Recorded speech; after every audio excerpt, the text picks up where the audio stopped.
আমাদের এই ইন্ডিয়ান হাজবেন্ডদের কি ধরনের ওয়াইফ লাগে জানো? বউ হতে হবে ঐশ্বরিয়া রায়ের মতো, কিন্তু এক টাকারও মেকআপ কিনে দেবে না। সারা বছরও একটা শাড়ি কিনে দেবে না।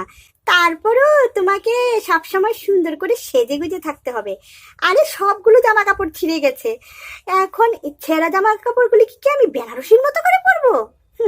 বাজার থেকে যাই মুন্ডু ভাতা কিনে আনুক না কেন, রান্না হতে হবে একদম 5 স্টার হোটেলের মতো। নাইলেই তো খোটা দেবে। আমার মা যা রান্না করতো, একদম সবাই কবজি ডুবিয়ে খেত।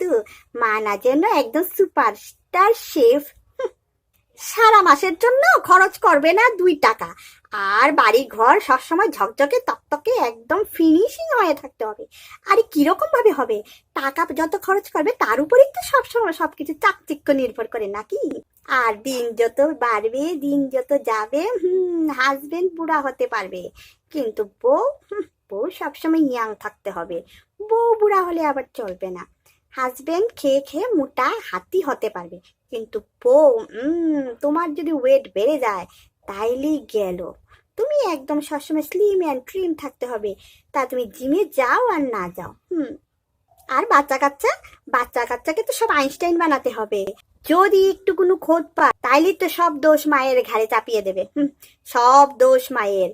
ওরা সবাই সব ভালো পুণ্যাত্মা, ওদের দ্বারা কি কোনো কিছু খারাপ হতে পারে? যত দোষ সব মায়ের। ছেলেটা তোমার মতো হয়েছে, মেয়েটা তোমার মতো হয়েছে, আর যদি ভালো হয় তাহলে সব সার্টিফিকেট ওদের।